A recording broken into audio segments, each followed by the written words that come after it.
Hi, everyone. I'm Abigail Kalifa, and welcome to another Two Kids interview. We are joined by New York Times bestselling author Jennifer Nielsen.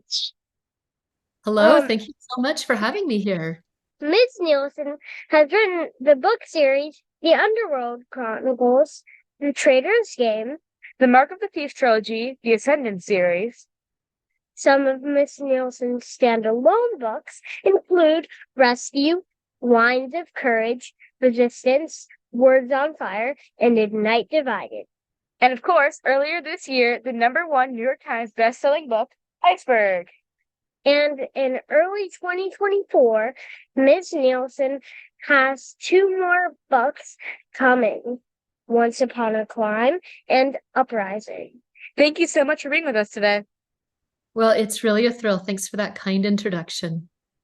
You are known for both fantasy and historical fiction. Once Upon a Climb is neither of those.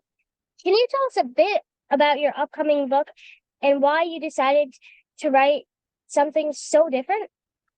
Oh, absolutely. Once Upon a Climb is not a book I ever set out to write, honestly. But a few years ago, I was at a writers' conference and I was giving the keynote speech. And I wanted to talk to people about what it is to have this great big goal that you are seeking, and what happens if other people are after that same goal, and what happens if you fail. And honestly, like, I rewrote the speech like 5 times. And the last time I wrote it was the night before I had to give this speech, so that when I gave it, I hadn't even gone through it yet. Like, I kind of was reviewing the notes as I was driving there. And it was one of those times where, like, everything in the universe lined up and the speech just came out perfectly. And I'm still, like, when I go to the conference, people still talk to me about that speech. So one day I was approached by Shadow Mountain publishers to say, would you be willing to put that speech into a book and make it not just for writers, but for everybody? And honestly, it is a gorgeous book. It is so beautiful, the interior pictures, but really it's just about, hey, if you are somebody with a dream, this is how you get there. Your other upcoming book, Uprising, is another historical fiction book taking place during World War II. Historical fiction World War II books like yours and the ones by Alan Gratz are very popular. There are a lot of World War II books. You also wrote Lines of Courage, which is the World War I book, which we don't see very often.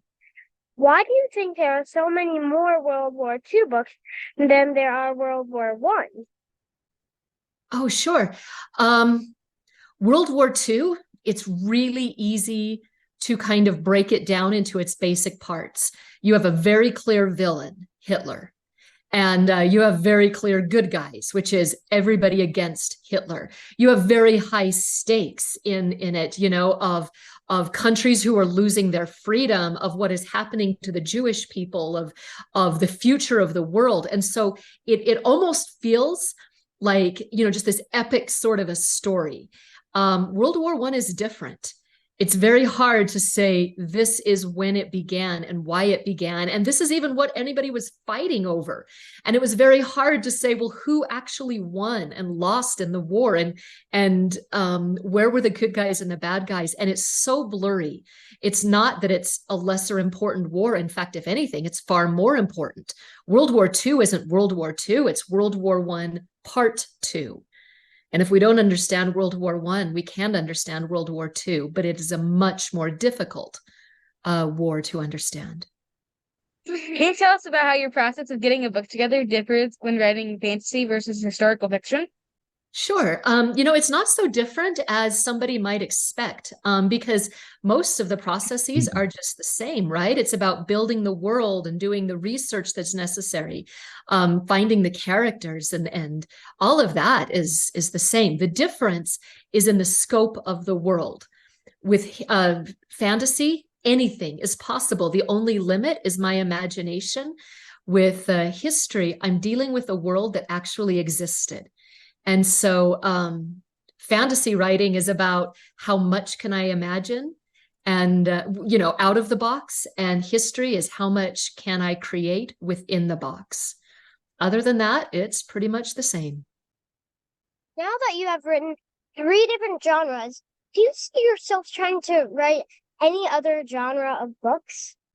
Yeah, in fact, the manuscript I'm working on right now is a completely different genre. Again, it would be contemporary and kind of a semi-funny, semi-sad, sort of a present-day novel about a kid who is trying to start up his own country.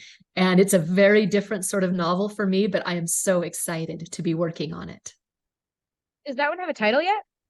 Well, it does, but I don't know what will happen to it. Right now, it is called The Free Kingdom of Jax. Can you give us a specific example of when you heard a real life story that piqued your interest and inspired one of your historical fiction novels?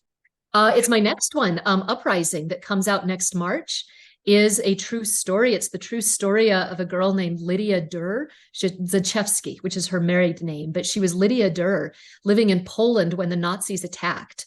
And Lydia was one of the greatest, she was meant to become one of the greatest piano players in the world. She was that good. But of course, war comes to her country and to her family. One of my favorite stories about Lydia is she is actively in the streets fighting Nazis in 1944, like literally fighting Nazis in the street. And she's running down, and somebody had bombed a hole into the side of the high school, and they had rolled a grand piano into the gap to act as a barricade against the Nazis. Well, Lydia sees this piano. She thinks, where in Warsaw in 1944 will I ever see a grand piano again? And she thinks, I've got to play it. She knows it's crazy. She knows it will draw all the Nazi fire, but she does not care. She sits down to play a song by Chopin because the Nazis had banned his music. Of course, all the fire starts coming at her, bullets literally hitting the side of the piano. Lydia continues to play. Pretty soon, the firing stopped. The Nazis let her go because she had played so beautifully. Uprising is the true story of Lydia Durr, this incredibly strong, courageous young woman in World War II. That sounds amazing. Thank you. We both play piano. Oh, you do? So you understand what a big deal that is, right? If she is like, I've got to play this. Yeah, she was an amazing young woman. When you are writing a book, how much do you have to change your mindset when writing for each character in the book? So I don't come at writing from a language arts or writing background. I come at it from a theater background. And so I tend to think of characters the way that I would think of characters if I were to portray them on stage. And so for me, it's about taking on that character in my mind and in my heart so that I could play them on stage. Now, if I'm going to switch and have more than one character in a scene, which is all the time, it's really just that before I can write that character, I would need to know I could walk out on a stage and play them. And so it's easy to toggle back and forth from one character to another. The challenge is not writing until every single one of those characters feels a little bit like they're mine. And then I can write any of them. What is your process when putting a book together? Do you decide the end before the middle? Or do you put it together in order? Oh, okay. So when I first have the idea, I kind of try to scope out, okay, what's going to happen in this story? And then for me, I go all the way to the end.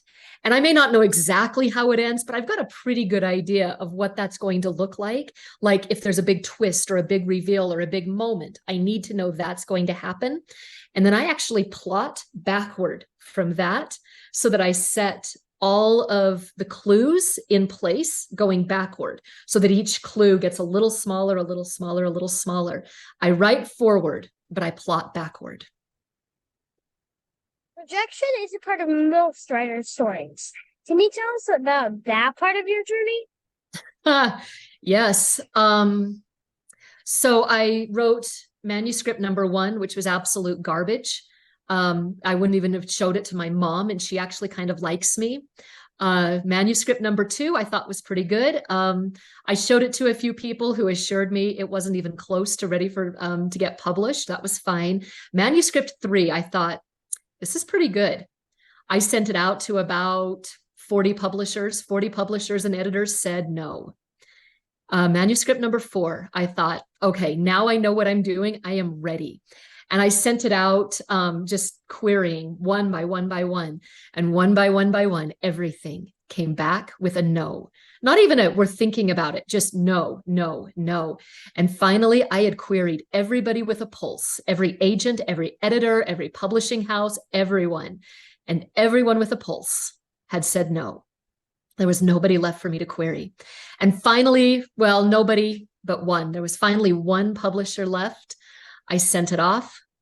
And fast forward a couple of months, the morning, it was my birthday. On the morning of my birthday, I got a call from a friend of mine on her very first manuscript, very first query. She had sent it off to the same publisher, Publisher X, and they had just sent her an acceptance letter. She was calling me to say, isn't this great? Like, I get to be an author. And I was like, oh, that's great. Oh, I hate you, right? Because I had been trying for years and hundreds of queries. She had gotten a yes with one manuscript and one query letter. And it wasn't fair of me to be jealous because her success had not caused my failure, but I was jealous. And so I thought, well, at least I know that Publisher X is sending out their acceptance letters. So I went out to the mailbox, and sure enough, there was my letter from Publisher X.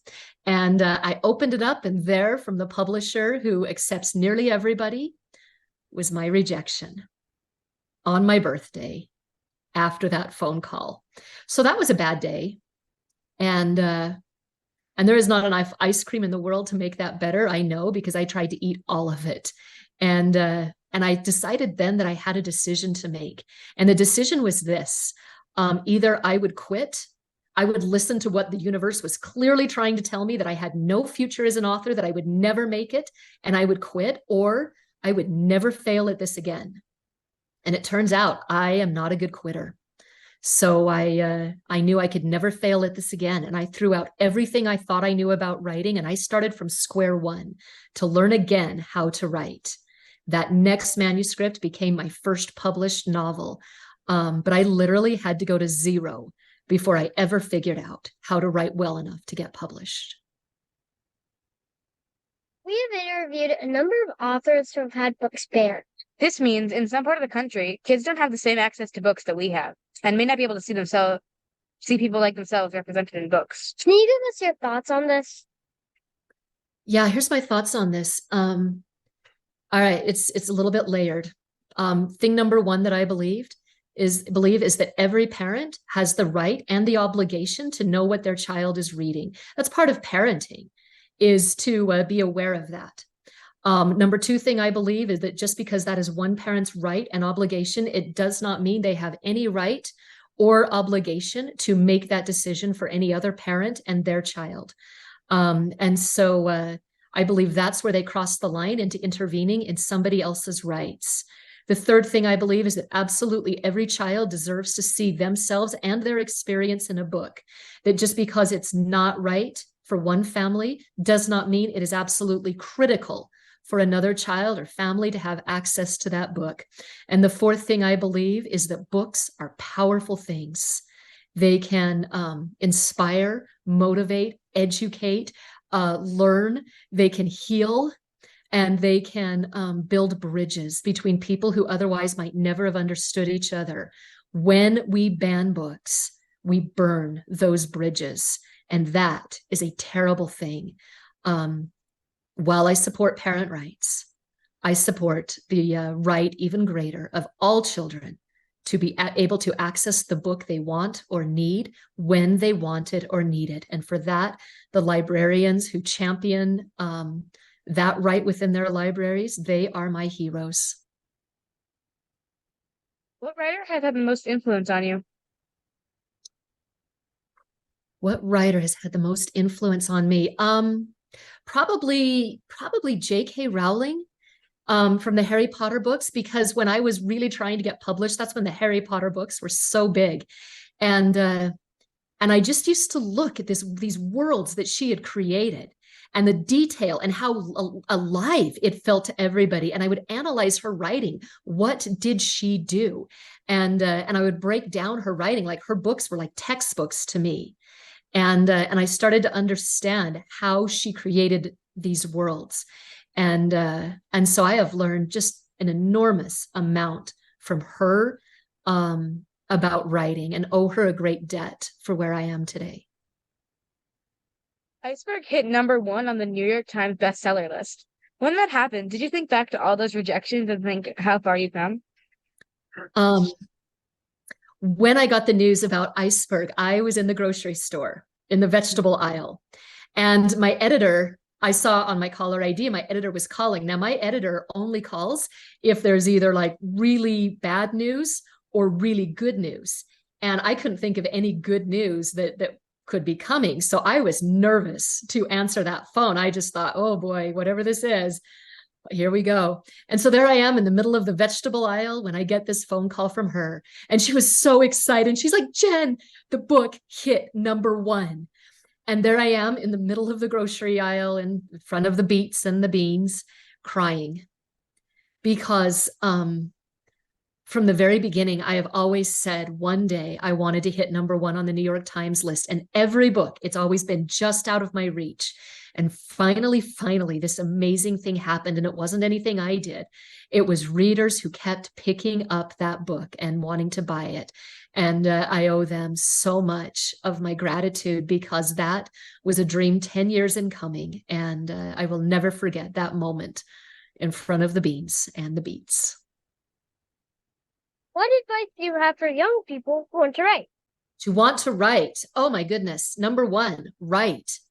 Just write. Write for you, not for what anybody else thinks about it. Who cares what anybody else thinks? Have fun with this.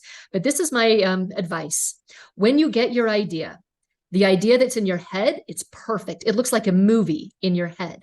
And then you start to put the words on paper, and they will not match the movie that's in your head. In fact, the words on paper, they sometimes don't make sense, and they're sometimes really bad, and they're sometimes really frustrating on paper. And because it doesn't match the idea that's in our head, we tell ourselves, see, I don't have any talent. This was dumb that I ever thought I could be a writer. And that is not true, and that is not fair to yourself. No author puts down a first draft that matches the idea in their head, but we never judge our talent on our first draft. My advice is, do not judge yourself. Write because it's fun. And if you really want to get good at it, once you've put that first draft on paper, rewrite and rewrite and rewrite. That will turn those ugly words on the page into art that matches that idea in your head. And that's where we create magic, is in the rewrites. Do not judge yourself until on that first draft. Talked about your 2 upcoming books that we are super excited for. Is there any other project you are currently working on now that you could tell us about? Yeah, so Free Kingdom of Jax that I'm working on right now, I'm in rewrites because first draft was really ugly, and I'm in rewrites right now, and I'll send it to my agent and see what she thinks. So my fingers are crossed on that. But there are a dozen stories that I still want to write. And so one of them, I'm going to go to Texas next month and do some research about a real life bank robbery that happened there that turned into a complete disaster for the bank robbers in a really funny way. It wasn't really funny, but it kind of is. And I'm going to research that story and see what comes of it. But there are many great things yet ahead. That sounds like an exciting book. Thank you. Finally, it's time for Turbo 10. 10 rapid fire questions. Are Good. you ready? Probably not. Let's do it. Okay. Number 1, what is your favorite phrase to you? Favorite phrase. Dang, this is rapid fire. Yes, you can. Number 2, what is one subject you'd love to learn more about? Civil War. Number 3, what's your go-to snack food? Dark chocolate. Number 4, what was your favorite book growing up? The Wolves of Willoughby Chase by Joan Aiken. Number 5, if you could teleport somewhere right now, where would you go? Ooh, if I could teleport somewhere right now, I would go to Czechoslovakia. Number 6, if you could have one superpower, what would it be? Reading other thoughts. Number 7. What was your favorite cartoon as a kid? Tom and Jerry. They're still funny. Number 8. What was your favorite rainy day activity? My favorite rainy day activity, curling up with a blanket and a great book. Number 9. If you could have any 3 dinner guests, who would they be? 3 dinner guests, alive or dead, does it matter? No rules, even cartoons. Ooh, Tony Stark from Iron Man, J.K. Rowling, and Abraham Lincoln. It would be a very adventurous dinner party. Number 10. What was the best piece of advice you were ever given? Critiques don't matter. The good critiques don't make you better, and the bad critiques kill your love for writing. So ignore the criticism and just write because you love it. You were awesome. Thank you so much for doing that. And thank you for spending this time with us. We can't wait to read your future books. Thank you so much for having me here. You both of you are awesome.